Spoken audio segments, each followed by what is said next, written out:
Defender রহমত এবং forward ইব্রাহিমের ইনজুরি সংক্রান্ত জটিলতায় বাদ পড়ার সম্ভাবনা রয়েছে।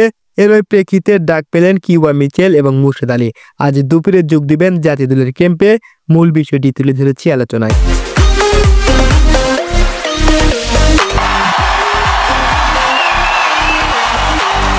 13 নভেম্বর বাংলাদেশ বনাম নেপাল এবং 18 নভেম্বরে ভারত ম্যাচের জন্য সিন্ডিকেটের স্কোয়াড ঘোষণা করে বাফুফে।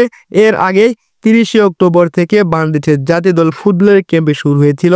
তার 5 দিন অনুশীলনের পর 5 নভেম্বর 27 জনের প্রাথমিক স্কোয়াড ঘোষণা করে বাফুফে। তবে আজ দুপুরে ক্যাম্পে যোগ দিয়েছেন বসুন্ধরা কিংসের কিউবা মিচেল এবং ফোর্টিসের মুর্শেদ আলম।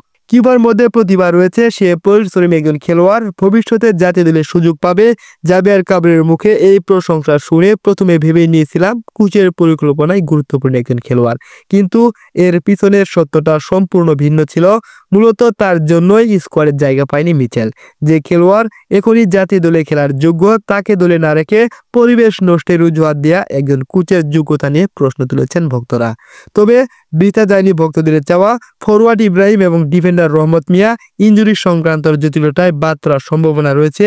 এরই প্রেক্ষিতে ডাক পেলেন কিউবা মিচেল এবং মুর্শেদ আলম। আজ দুপুরে যোগ দিবেন ক্যাম্পে। হতে পারে নেপাল ম্যাচে মিচেলের অভিষেক। সবকিছু যদি ঠিকঠাক থাকে, কোচ যদি সিন্ডিকেট না করে, তবে ফার্স্ট 11-এর জায়গা নিশ্চিত কিউবা মিচেলের। যেখানে কোচের প্রিয় ছাত্র সাদ সোহেল, সেখানে বাদ পড়েন কিউবা মিচেল। তবে এবার দেখা যাবে ভিন্নতা। কোচ যদি বেস্ট 11 মাঠে না নামায়, মাঠে দেখা যেতে পারে ওর প্রত্যাশিত ঘটনাও। কিউবা মিচেলকে কেন রাখবেন? দলের একমাত্র নাম্বার 10 মুরসালিন, তার ব্যাকআপ হিসেবে কিউবাকে স্কোয়াডে রাখা দরকার। এমনও হতে পারে কিউবা মিচেলের পারফরমেন্স মুরসালিনকে ছাড়িয়ে যেতে পারে। তার long pass, short pass, accurate pass সবকিছু চোখে পড়ার মতো হলেও চোখে পড়ে না জাবিয়ার কাবরেরোর বিদেশি স্কিল, উন্নত মানের ফুটবল সেন্স, গেম রিডিং পাওয়ার। এক মুহূর্তে বদলে দেবে খেলার ধরন। আর এই প্লেয়ারকে ড্রাগ আউটের বেঞ্চে বসিয়ে রেখে খেত খেলা সোহেল রানা কিভাবে সুযোগ পায়? সে সোহেল রানা যে জামাল বুয়ার পরে সর্বোচ্চ ম্যাচে খেলা প্লেয়ার, সেই সোহেল রানা যিনি 2023 সাল থেকে এখন পর্যন্ত এক যুগের বেশি স্টার্টিং 11-এর জায়গা পেয়ে নিজের উইস্কির বোর্ডের নাম লিখেছেন মাত্র একবার। সেই পজিশনে কিউবা মিচেলের একটা গোল করতে এক যুগ সময় লাগবে না। প্রপার গেম টাইম পেলে 2-1টা ম্যাচে নিজের নাম লেখাবেন স্কোর বোর্ডে।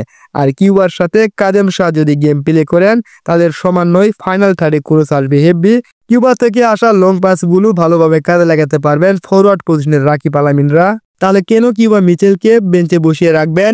আমাদের এই অযোগ্য কোচ, আমাদের এই অযোগ্য ম্যানেজমেন্ট, অযোগ্য ডিরেক্টর, এদের জন্যই বর্তমানে আমাদের বাংলাদেশ ফুটবল টিমটি পিছিয়ে রয়েছে।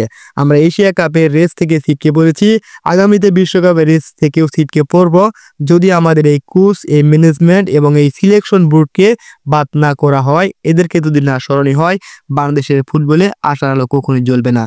প্রিয় ফুটবল প্রেমী, আজ বাফুফের গেটের সামনে আন্দোলন করার কথা রয়েছে। আমরা দূর থেকে যেতে পারছি না, তাই আমরা আশা রাখছি আপনারা যারা ঢাকায় অবস্থান করছেন, যাদের পক্ষে সম্ভব, তারা অবশ্যই আন্দোলনে যুক্ত হবেন।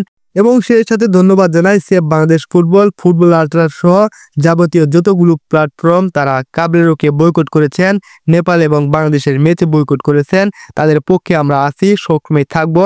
তাদের কাজগুলো আমরা সবসময় সাপোর্ট করব। তাদের সাথে আমরা যদি হাত রেখে ঐক্যবদ্ধ হয়ে কাজ করতে পারি, তাহলে অবশ্যই বাংলাদেশের সুদিন ফিরে আসবে। ধন্যবাদ সবাইকে। আসসালামু আলাইকুম।